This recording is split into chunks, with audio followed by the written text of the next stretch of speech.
sayid maxamed wuxuu ku dhashay meesha la yidhaahdo sacmadeeqo oo buuhoodle ka xigta dhinaca waqooyi. wuxuu dhashay guga la yidhaahdo gobaysane. cabidhuux oo aan weydiiyey oo isku filahaayeen wuxuu igu yidhi 2 habeen oo isxiga ayaanu kala dhalannay. laakiin waxa ay sheegay markuu hadalkaa lahaa in idhaahdo keebaa habeen weynaa labadiina. cabidhuux wuxuu yidhi anna boqraas baan ku dhashay, isna sacmadeequu ku dhashay.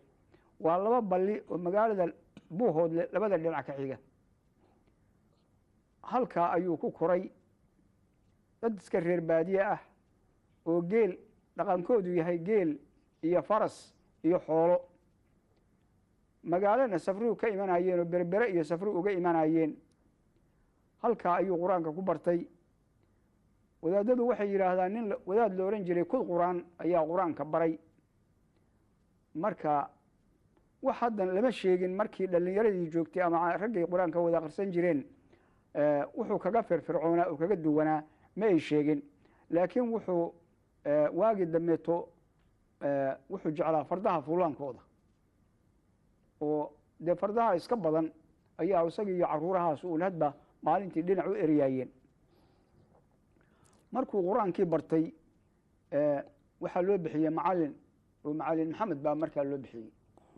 dee ciddaasu iska dhex mashaaxayey. markii xigayna wuxuu ku tixmay sheikh la ohan jiray abukar foldheere oo caalima oo malaha mindhay ilaahay wax ku shubay. maxaa yeelay hadal baa laga hayaa sayidko wuxuu yidhi ceelka walwaaleed cilmigii sheikh foldheere ayaa buuxin lahaa oo kaleeto hadalladaasaa laga haya. dhowr meelood buu tegtegey oo maaragtay muxuu ayaan ka fogfogeyn. dadku waxay yidhaahdaan xamar buu tegey oo masar buu tegey. waxaasoo dhan anigu ma waafaqsani oo kama maqal daraawiish kama maqal ma waafaqsani yaana odhanne daraawiish kama maqal halkaasuu tegey. adiguna wixii aan daraawiishtu oran ma qaadan aad ma aan qaadan. maxaa yeelay daraawiish baan rumaysnaa raggii haddee isku xeernaayeene uu cilmigiisoo dhan hayey ma ay sheegin meelaha la sheego. dabadeed cilmigaa markuu bartay dee nin hanaqaada ayuu noqday. ma hubo inuu guursaday iyo in kaleeto kala garan maayo. daraawiishna ma weydiinoo arrimadii iseegtay ayay ahayd. markii xigay niman kooxa ayay israaceen. waxay u kaceen xajkii inay berbere ka dhoofeen iyo inay saylac ka dhoofeen iyo inay tujaro ka dhoofeen kala garan maayo. laakiin waxa uun iigu dambeeyey inay xajkii tageen. raggaas waxaa lagu sheegay 11 rag nugaal ka tegey oo wax ku barta ayayna ahaayeen. qolo walbana waa lahaayeen. shiikhaal baa ku jirtay oo reerow xasan baa ku jiray oo dhulbahantaa ku jiray oo ogaadeen baa ku jiray. rag badan oo adiga cilmigaasi isu geeyey ayay ahaayeen. markii ay tageen makana kolkay xajiyeen wuxuu goostay isagu inuu la xiriiro sayid maxamed saalax oo dariiqada saalixiya madaxu ahaa sheikh sawdaan ka yimi oo caalima. waxay fadhiisteen meesha la yidhaahdo barxatu rashiidiya. haddan meeshaa waa la baabiiyey laakiin masaajidkii weli waa dhisan yahay. anigu sanadka waa tegey haddan 2 bilood ka hor ayaan tegey meeshii. masaajidkii weli waa dhisan yahay. hase ahaatee guryihii hareeraha ka ahay waaga la seexan jiray oo dhan jid baa marayoo waa la burburiyey. 4 sano ayuu joogay baan maqalay meeshaa la yidhaahdo magaalada maka oo wax ku baranayay. xilligaana xoog waxaa u socday dagaalkii mahdigii sawdaan sheekh maxamed almahdi dagaalkiisi ayaa socday. ninkii ka yimaada meesha ama baayac mushtari ha uga yimaado ama xajka ha yimaado ama sayidka maaragtay muxuu sayid maxamed saalaxba ha u yimaadee warku wuxuu ku ahaa sidaynu maanta idaacadaha u dhegaysanno ayaa warku ugu imanayay. marmar waxaan is idhaahdaa malaha sayid maxamed wuxuu ka qalin daarsaday sheekh maxamed almahdi. muddo 4 sannadood ayuu joogay. raggii kale qaar baa ka yimi qaarna way ku hareen. waxaa ka mid ahaa raggii ku haray sheekh axmed fiqi oo abgaal ahaa ayaa ka mid a. waa ninkii markii dambeeto gabayadii buu ku tirinayay wax badan joogay maaragtay dariiqada. sheekh axmed fiqi naxariis allah siiye wuxuu ku dhintay beled weyne meel u dhow meel la yidhaahdo hilo qajaabur ayuu ku aasan yahay. markuu ka soo noqday xajkii cadanuun buu yimi maxaa yeelay dariiq kaleeto oo la maraa markaa ma jirin cadanna soomaali badan baa deganayd ilaa 20,000 oo soomaaliya ayaa deganayd ha deganaatee dooyaha imanayay bari iyo galbeed waxay ahayd magaalo uun soomaalidu u badan tahay ayay ahayd haddii aynu taa ka soo gudubno waxaa la leeyahay cadan markii uu yimi kolkuu arkay gaaladaa meesha marmaraysa iyo cara qabatay marmar buu ku sigtaa inuu dhagax gurto oo ku tuuro gaaladaas meesha marmaraysa hase ahaatee qisada la sheegaayo yaab kale waxay tahay mid faranji baa ku yidhi dallad qurux badan buu watay baa la yidhi maka kala yimiyo dalladii baa mid damcay inuu ka qaado oo malaha u quuri waayey dawladdii buu balkeen dalladaada aan arkee malaha turjuwaankiisi baa u sheegayo isagoo afka gaal ma oqoone kolkaasuu sidaa ugu muday dalladii sidii nin la dagaalamayo adigu meeshaan xoogaa rabshada ayaa ka dhacday hase ahaatee bacdamaa magaalada cadan soomaalidu xoog ku lahayd ama dekedaha ay ka shaqaynayeen rag fiicnala joogay adigu uun arrintii ma sii socon layska dhaaf halkaa dadka qaarkii waxay yidhaahdaan magacan la yidhahdaa marmul of somalilan halkaas ayuu ka raacay oo gaalkaas maalintaa ayay ku yidhaahdeen ila ka daawadaad suufiya oo waalan weeyaane laakiin daraawiishi waxay leeyihiin markii uu berbere ka soo degey xoogaa alaaba ayuu watay alaabtii ayuu wuxuu yidhi cashuur ka bixi kolkaasuu gaalkii ku yidhi adigu markaad hal ka soo degtay cashuur ma bixisay yaa kaa qaaday adigu meeshaasaa hadal ka dhacay ninkii turjubaanka ahaa ayaa ku yidhi war ina ka sii daawadaad waalan weeye halkaa ayaa magacu ka raacay waxaa la yidhi afkuna waa hindi hindiguna markaa askar baa dhulka joogtay hindiga ayaa magaalada berbera kolkaa dee degdeganaayo askarta meesha ka shaqaysa hindi bay u badnayd soomaalida weli gacanta laguma dhigin oo bannaankay ka jireen muddo ayuu joogay berbera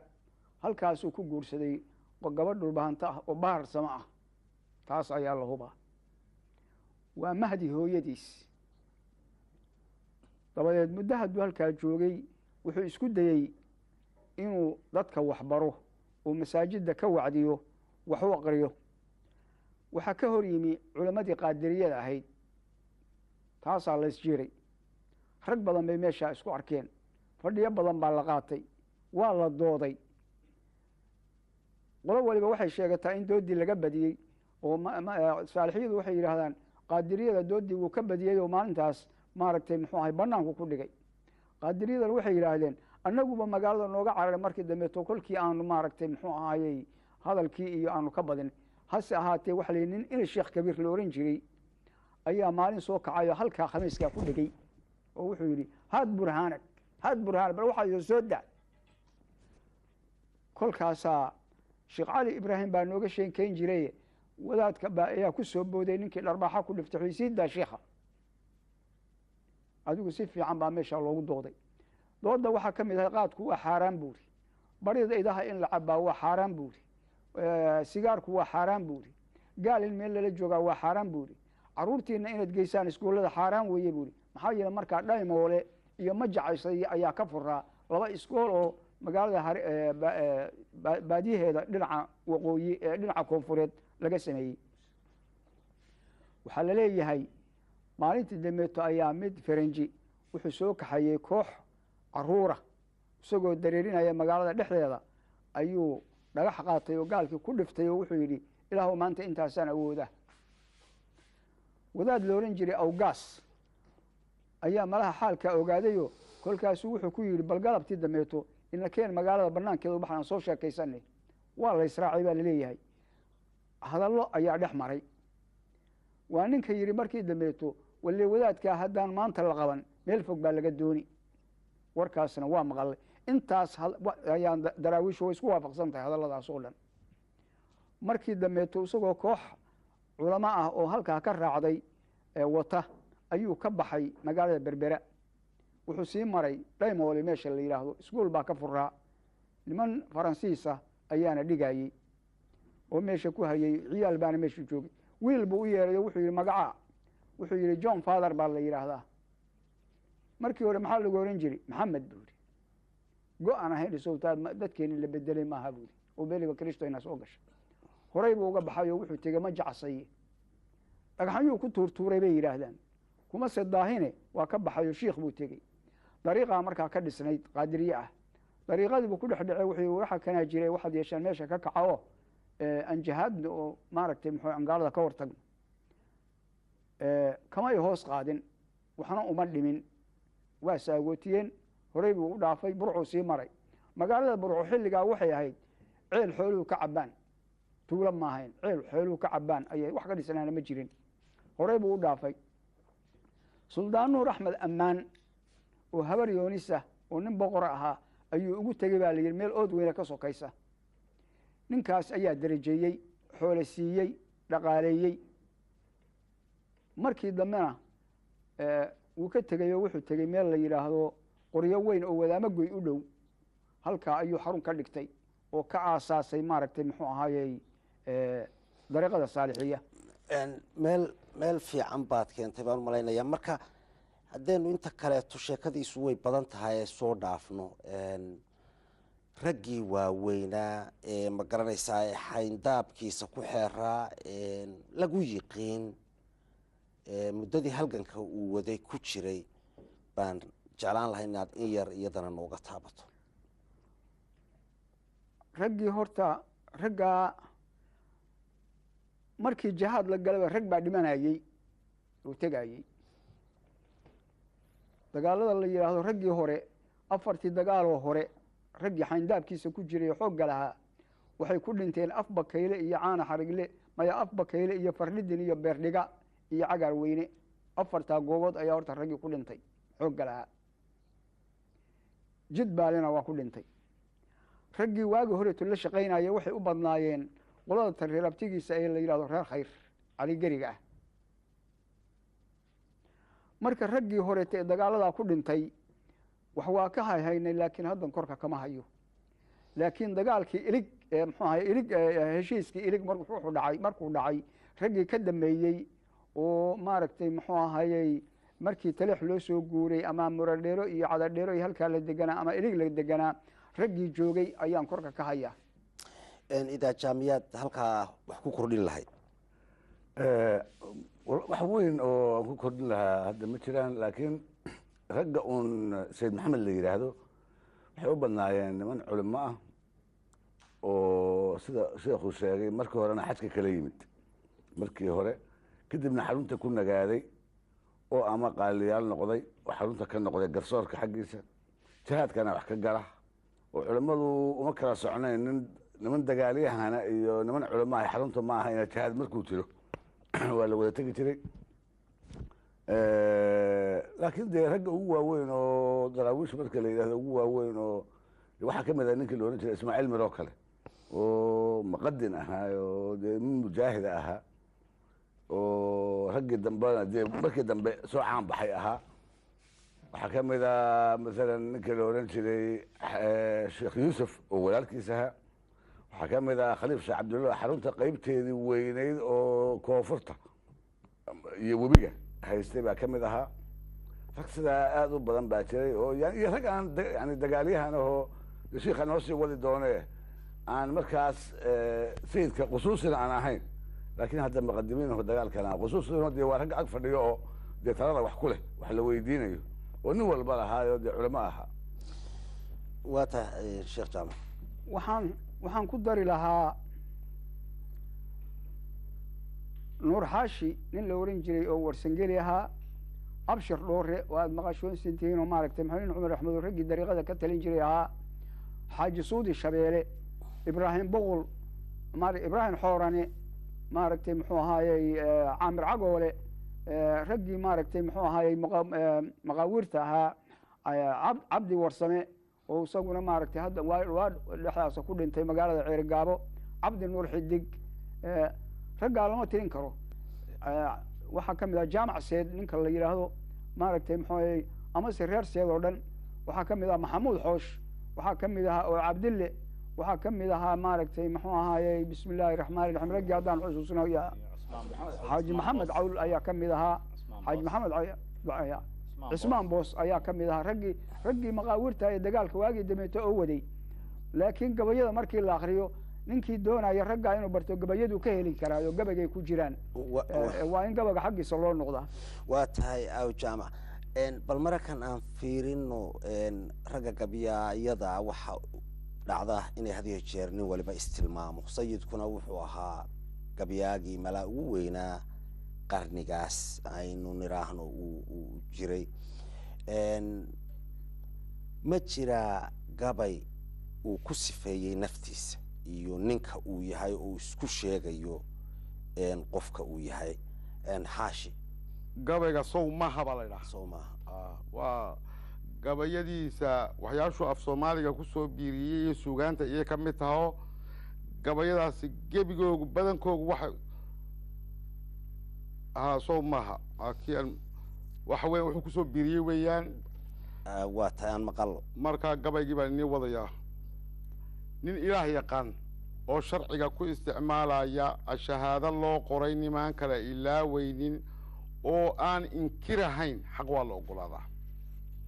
nin salaada awqaadda faral u adibuunaya oo dagada oofinhayo ugubka dhiibaya oo aan afurin soonku waa bilaha idin adduunyadii iyo xoolaha ninkii aragti dhiibaya oo inuu ohoohe yidhaah ka istixoonaya oo aan bakhaylnimo abkii lagu ishaaraynin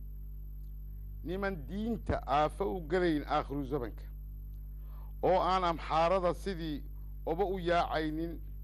oon gaalka oorada ku taal u askaroonaynin niman abuurka soomaaliyeed ka anfi taagaynin oo aan ajuurada kufriga ugu adeegaynin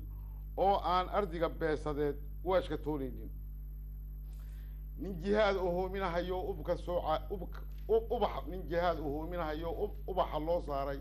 ingiriiska ayga ah ninkii ugu uneexaya oo libin ajri la soo helo or iyo geeraar leh niman yahow aqoon xumadu waa ardaalnimo ee aan saraarma fiicne runtaa lagu arooraayo ninka aynigaa lagu yaqaan soo islaan maaha shir aguugay waa yeel abyamay tala ashaadooday irda jiqa albaaba isku xidhan ee la bixin waayey xaajada afraha duubatee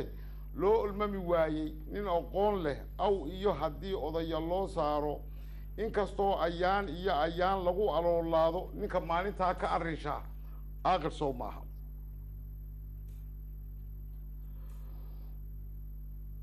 uuda qaylada haddii uubatadu yeedho sangootiga ilwaada leh haddii agabta loo qaato awaaraha buskale maalintuu xamar abraaraayo maantii warmaha oofta iyo adhaxda laysgooyo maantuu aboodigu ku lalo ubaxa loo daajay maantii asaayadu dhacdo idil dagaalkeega maantii fuluhu naga ordo oo alaba soo rooro maantii raggaan loo idayn naga ugaadhoodo maantaa ninkii aarsan sow aar ka dhici maaha nimaan edebdarroonayn xil waa laga ajoodaaye aflagaado aan jirin nimaan kuula imanaynin oo kaa asluubsanahayo ka ku istixaynaya abu yahayba aadmiga ninkii sama ekaynaya abtirsiinyo kii xigay ninkaan inay u dheeraynin addoomaha ilaahay nimaan kala irdhaynaynin ninkii aamuso shibax haddii erexun loo geysto oon kula ekekamin intuu ururku soo joojo aan xaajo awgeed la gubay ubacda jeexaynin anfaaciga adduunyada nimaan ku anfariiraynin oo xeedho soor lagu akhtimay ibir ka yeelaynin oo sida ardaal waxu cunayn alam ka siinaynin intuu aqalka baanjiyo nimaan aradda guulguulin aagaanta ciirta ah nimaan aaska dhiganaynin oo aan qumbaha awdan oo ila xurka u jiidan aaqiiba loo galay nimaan kala ilaaweynin oo kuu ixsaan fadhi intuu edeg adduun joogo oo aan abaaldhaca aqoon sow ikhyaar ma aha adhi badan lo iyo geel intii muluga adduunyaada ugub dhalaya qaalmaha umulay ee laga unuungooyey eeraan fardood iyo gammaan aradka duulaya aqal weyn aroos bilic leh oo ila xidh loo yeelay inan quruxsan oo lagu ashbahay uusi iyo khayri oo aqal oo qool asliya loo gasho jalamtu eedaami nasteexiyo wanaag iyo ninkii idindi kuu keenay umuurtii u leeyahay ninkii kuu abbaynaya adduunka iyo aakhiro ninkii kuu aslaaxinaya ninkii maalintaad iilan tahay aana kugu qaata oo aan abaaraha dhag yidhi ooda kugu jiidin itaalxumana kaaga tegin sow ikhwaan ma aha halkaasuu ku dhammaaday waa 4 qaybood baan u malay 3 qaybood 4 qaybood oo caaqiba leh isku sheegayo bilowga wuxuu sheegayaa inuu yahay nin islaama nin ikhyaara inuu yahay yani halkaasuu wuxuu yahay oo dhan bay isku tilmaamay gabaygaa yani wuxuu ka mid yahay gabayada ugu adag amba erayo badan oo adag ay ku jiraan kuwa in sayid maxamed cabdilla xasan marka bal waxaan jeclaan lahayn inaan qaarkood bal erayada macnahooda aan helno bal kolkaa waxaan weydiin lahayn cabdulqaadir xirsi yamyam inuu bal qaarkood bal noo fasiro hadda intii aan ka gaadhsiin karno waxaana ka mid ahaa ohey baa ku jirtay baa ku jirtay waxaan u malaynayaa marka la eego erayo badan buu sayidku tuman jiray 2 eray oo aan islahayn buu isu keeni jiray ama isagaaba mid cusub samaysan jiray hase yeeshee jumlada uu ku jiro marka la fiiriyo waad garan kartaa erey walba ujeedadiisa iyo micnaha uu ka rabo adduunye iyo xoolaba ninkii aragti dhiibaya oo inuu ohoobay yidhaah ka istixiyoonaya intuu martida albaabka ka rogto oo ka xirto xoolaha oodooda shishay ka maro uu dadka gadaal kala hadloo yidhaaha war iga noqdo waxa ma hayee ninka ka istixiyoonaya bakhaylnimo aan lagu tilmaamay weeye buu yidhi waa ka istixiyoonayaa taasi kow waxaa kaloo ku jira mid kale oo anugu aan fahmi waayey idinku inaad fahamteen mooyaane oo aan amxaarada sidii oba u yaacaynin obodaasu waxa weeye nimaan diinta aafo u gelayn aakhiru sabanka oo aan amxaarada sidii oba u yaacaynin meeshaa fulanimaa ka muuqata oo yaacid baa timid markii la isweeraray hase yeeshee waxaad moodaa haddana inay qolo tilmaamayso oo geeska africa dadka dega qaar ka mida inuu ku sheegayo ayaad moodaa waa qolo taag daran oo markii wax laysku ridara yaacdo markii kalena saasay ila tahay waxaa kaloo ku jira oo aan muxuu ahaa niman abuurka Soomaaliyeed ka anfitaagayn anfitaagidaas anfitaagu waa santaag kibir baa ku jira meeshaas aan u malaynayaa ama aan yani saqajaanimo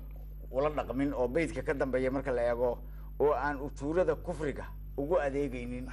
weeye dadka gaalka mushaarka ka qaata oo ama soo basaasa Soomaalida ama haddii Ilaahay kuu saba ogol yahay la weyn yahay Soomaalidana yasaya afka ka taagay sanka ka taagay baylata inuu halkaasna uga jeedo anfiyada waa santaag dadka u jeeda waxa kaloo ku jira hoobay miya جهاد هوبينايو ubax loo saaray u ololaynaya jihad oo ingiriiska alla ku diray oo ka soo horjeeda gaal oo dhan oo jajabinaya wixii ka hor yimaadaba ninkaasi soo islaam ma aha beedadka ka dambeeya ku garanaysaa wuxuu islaam ku yahay inuu ari iyo lo iyo geel wuxuu arka dhiibayo oo haddii Ilaahay ku soo ogol yahay dagaal loo saaray calanka kaasina waa saas وناح كلمة وناح لا يرابا كوجرت يدنا قبيقة وناح دقوا عيدنا يتانو قم مرينا إنجليز كأيجا نكا وناح هاي وشق كو أركب بدو مرينا يوي الشهادو ينبه الشهادة لقمي تلا أشهادو أشهادو دي شر أجوجي وايل أبي يمي تلا أشهادو دي وحاول ده مركز يسكون بقى لو ربحين واي تلا يسكو ay isku dhalaasho ama ay adkaato irida jiqa albaaba isku xiran ee la bixin waayay xaajadaas afraha duubatay waa markay afarta adinba laabato afraha duubatay oo ay dhinacna u socon weydo ninka maalinta ka arisha aqal sawma ninka maalinka gunaanada ninka waana aqalna waa noqdaa loo olmami waayay baa iyadna ku jirta loo olmami waayey waa dee taalada jiqa oo loo olmami waayey ninka maalinta inkastoo ayaan iyo ayaan lagu aloolaad haye muxuu ahaa waxa kaloo ku jirta asaayuhu asaayuhu markaa muxuu yahay macnihiisu asaayuhu dee waxa weeye waa godab baan u malaynaya dee waa soomaali caadiya taasi asaayuhu waa godab iyo waa xumayn laga qof aad xumaysay oo godab uu aad ka gashay idayn baa u dambaysa bal hadda kaas iyaduna idayntaasi waxaan u malaynayaa meesha si khalad ay horta ugu qoran tahay oo ilayn baa ku qoran laakiin filayn weeye aan laga idayn aan laga filayn wey meeshaan haddana waxaan ku arkay xaraf la tiray oo wiiwiida qaylada uuda qaylada ha ahaatee wiiwiiday kaga sii qurux badan tahay haddii aan haddii aysan qaafiyadda loo raacin uubato ha bahalkii uubatada qayladeedii weeye dadkuna waa wiiwi dadkuna waa wiiwiidii marka sidaasay ahaayeen ereyadu gabayada sayidka oo dhan waa iska adag yihiin maxaa yeelay af soomaaliga ayaa hadda inaga naga sii dhammaanayo oo waxaad moodaa isaga markaas erey caadi u ahaa aniga laftayga waxaan la yaabanaa kelmada ku jiray markuu xaasha akhriyay ardaal iyo baanjiyo iyo aas iyo ardaalku waxa weeye qofka saqajaanka ah oo wax iskuma falaha oo meel walba isaga dhaco oo weeye oo wuxuu doono cuno wuxuu doono ku kalgasha baanjiguna waxa weeye guriye faylid aqalka nimanka baanjiya oo dee saas u filga iyadoo xaaskii iyo wixii la oranaa maxaad haysaa ilindi markuu leeyahay dharkii alindiga ahaa dharkii alindiga ahaana waad moodaa laakiin halkan waxaa ku jirta cunto iyo deeq yaa ku jirta sidaa darteed waa xoolaha markaa la haysto laakiin inay dharkii ka timid baad moodaa sawirku saasoo bixinaya ninka dhalinta yari markuu dhagaysto kelmadda iiraan baad moodaa inuu akhriyo eeraan miya eeraan weeye waxa weeye geela boqolka markuu gaaro kadin baa la yidhahaa ariga waxaa la yidhaahaa tiro lo-da waxaa la yidhaahdaa fadhi baa la yidhaahaa eeraantuna waa dee fardaha tiradoodii bay waa boqol faras oo kale baad waganna waa la yidhaha marka waa sheekadu waa saasoo lama wada fasiri karo gabayada sayidka oo qaar u tuntay baa ku jirta gabayaagoo dhan waa sidoo mid maalin dhaweyd u akhriyayay idaaja oo nin la yidhaha axmed dirir uu tiriyey baa bayd waxaa ku jiray isla joog baraar iyo waweyn ma arki waayeen xoolaha waa lala joogaa laakiin ayagiioo isla jooga waa tumasho ereygaas isla joog muxuu ujeedaa muxuu ujeedaa isla joog isku jira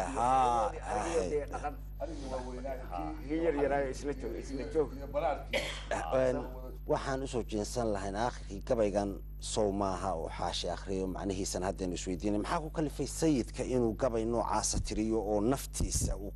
kaga warramo oo yidhaahdo anigu ninkaasaana taasi waa arrin cad dhibaato ma leh waxaa jirtay sayidka dadoo dhan baa la dagaalamay markii dambe in wax laga sheega ayaa caadi noqotay maxaa yeelay dhowr meelood ayaa lagala dagaalamayay waxse jirtay in niman wadaada ah oo dhowra laga kaxeeyey soomaaliya ingiriisku ka qaaday oo maka geeyey oo yidhi ashkateeya sayid maxamed saalex ka ashkateeya in kale sayid maxamed wuxuu samaynayo dhaca dilka sayidnimada uu sheegtay u sheega macallinkiisii oo waxaad tidhaahdaan maaragtay ninkii dee arladii waa kharibay ninka loo sheegayo uu leeyahay ku dacweeya waa kuma sayid maxamed saalax oo dariiqada saalixiya madax u ahaa shiikhana markii hore dariiqada sayidkana markii hore dariiqada soo siiyey oo maka jooga waata marka warqad baa la soo qoray warqaddii ayaa la keenay ayl meesha la yidhaaho sayidku kama qarin dadkii warqaddii waa u dhiibay wixii bal warqadda akriya xaaji cabdiraxmaan sayid maxamed naxariis allaha siiyey wuxuu igu yidhi sayid maxamed saalax markii hore wuxuu qoray warqad ladiifa oo aan xumaani ku jirin oo uu yidhi arrimadaasa la sheegaya bal xaalkiina ka warrama oo iska jira maaragtay muxuu ahaayey dacaayadda iyo caynkaa iyo waxaa le dadka warqad aan ceeb lahayn hase ahaatee nimankiibaa intay warqad kaleeto qoreen markii sayidku sayid maxamed saalax weeye uu muqdisho u kaco kaatunkiisa maaragtay muxuu tiin baraha u ah oo warqadda ku shaabadayo markuu muqdisho gelayo waa iska bixiyaa meeshuu kaga taga warqaddii bay kii isaga gacanhayaha u ahaa intay lacag siiyeen bay muhrigii kaga dhibsadeen xaaji cabdiraxmaan sayid maxamed baa igu yidhi sidaas marka warqaddii iyagu soo qorteen ayaa dhulka la geeyey warqad ceebeed ahayd oo tii runtahayd oo lasoo dhibay lagu bedel ha marka warqadaasna waa ka jawaabaya daraawiishna waa u sheegayaa waxa uu yahay iyagu waa u jeedaan waxaa leeyahy warqadda markii la keenay wuxuu u dhiibay sheekh cabdulla qoryow nin la oran jiray oo reer aw xasan ahaa markii dambe se xujoobay oo raggii canjeel ka mid noqday maya lama dilin ayuu u dhiibay wixii balakri daraawiishtii oo dhan oo badankeediyo fadhina ayaa gool galaba halkaa warqaddii laga akriyey warqadaas waa warqadda kicisay canjeel inay dhacdo oo inqilaab lagu sameeyo oo dariiqadii lagu kala yaaco oo dhibaatada keentay waa marka waxaa jirta in gabayo loo soo diri jiray oo maaragtay muxuu ahaayey wax lagaga sheegi jiray waxaa jirta in hadal warqada loo soo qori jiray wax lagaga sheegi jiray masalan ba ka soo qaad sheekh cabdullaahi qudub wuxuu tegey baargaal isagoo boqorkii boqor cusmaan la jooga ayaa boqorkii weydiiyey wuxuu yidhi war bal ninkan la sheegayay sayid maxamed cabdulla xasan bal nooga waran sayidii waa jaahil buu yidhi dadkii lumiyey aan waxba kala aqoon kolkaasuu boqorkii waa maalinta la yidhi boqorka ficil baa laga dareemay wuxuu yidhi war sayid maxamed waa jaahil kaa maqli mayne runta noo sheeg buu yidhi sheekh cabdullaahi waa kan warqadda usoo qoray qasidaa usoo diray qasyadii taasuu 250 bay ahayd 350 buu kaga jawaabay oo af carabi ah waa taalo waa buugga aad haysa waa ku qoran tahay marka sidaasaa dacaayad loogu furay dee way iska anfiyayaa wuxuu leeyahay war anigu saasaan ahaye ninkii iga fiican ha soo baxo deeqsi baan ahay islaam baan ahay maaragtay muxuu ahaayey walaal baan ahay wax walba sheegay dee intii nin lagu rabay buu meesha ka sheegay nin muslima intii lagu yiqiin ayuu meesha ka sheegay marka way isbaraxayaayo waxa ay sheegayaan buu banaanka iska dhigay waqtigaa u tiriya waa goorma waqtigaas waxay ku beegan tahay 12 maaha 1911 marka xilligaa maxaad is leedahay wuu iska daafacay riiraasho wallahi kolkaa waxay ahayd horta kolkii dagaalkii adduunyada koobaad uu soo yeelanayay kolkaa jawigu waa iska cakiraa oo waxa weeyi kolkaa nabadii isagoo horta nabad buu helo dee eyl iyo dhulkaasu dego xitaa taleex waa kolkan uu samaystay qalcadda kolkaa waxaa la yidhahaa sababaha uu jabay waxay ahayd bartilmaameed buu noqday kolkii hore dagaalka lagu waday dee wuxuu nin iska socda laakiin kolkuu bartilmaameed samaystay ay taleex ka noqotay meelaha meel walba qalcadu ka samaystay deetana meel loogu soo hagaago ayuu horta yeeshay kolkaa dacayad badan oo lagu furay oo deetan sheekhu noo sheegaya canjeel dadka dhaca agoomaha dulmiya duubcad wada qaata dembi waxa samaysaan anayna daminaya gabaygiisi baa loo ekeysiiyo meel waa lagu dabaqay dadka dhaca agoomaha dulmiya duubcad wada qaata dembi waxa samaysaan anayna daminaya marka nin dhinac ingiriis ay ka dagaalamayaan oo dhinac shiikhiisii laga hor keenay oo dhinac muxuu ahaayey soomaalida gudaheedii ay wax ku sameeyeen oo dhinac orda dagaalada ku socday dhowr nooc bay ahaayeen uu isagoo qudhiisu dee wajahaya mid waxay dee tii weyneyd ee halkan buu ku sheegaya ee uu yimid ee ahayd tii gaalada mid waxay ahayd qaadiriya saalixiya oo iyaga qudhooda tartan ka dhexeeyey waxay yana ahayd mid kolkaad eegto waxay ahayd dee tii reer hebelka yana kama maqnayn oo qabaayl bay ahayd kolkaa dariiqadanna inkastoo cid waliba ku jirtay haddana qolo iyaa loo wajahayo dee kolka meel lasii marayaba reer baa lasii marayay oo kolka xitaa ingiriis lagu dilay dee reer baa lasii marayay dhibaatooyin badanna way dhaceen oo dee hadhow barnaamijyada dambaan ku sheegi doonaa oo dhinac walba ka dhaceen kolkaas laakiin afka dagaalka afka isagu waa kanoo uu ka sarreeyey nimankii ay sahiyeen afka uu kaga sarreeyey laakiin waa laga badnaa haddana wada kulba meel baa lagaga soo weecanayay kulba meel baa lagaga imanayay marka waa hagaag daawadayaal sidan barnaamijkan oo keliya ku dhammayn kari mayno taariikh socotay dhowr iyo 20 sannadood waana qaybtii u horeysay oo aan maanta soo daynay iyadoo ay ku xigi doonaan qaybo kale oo aan xaggan iiga soo tabin doono annagoo u mahadnaqayna odayadan ka soo qayb galay barnaamijkan ha u horeeyo xaashi sheekh jaamac saciid yamyam iyo idaaja waxaan ku kala tagaynaa nabadgelyo iyo kulanti dambe oo wacan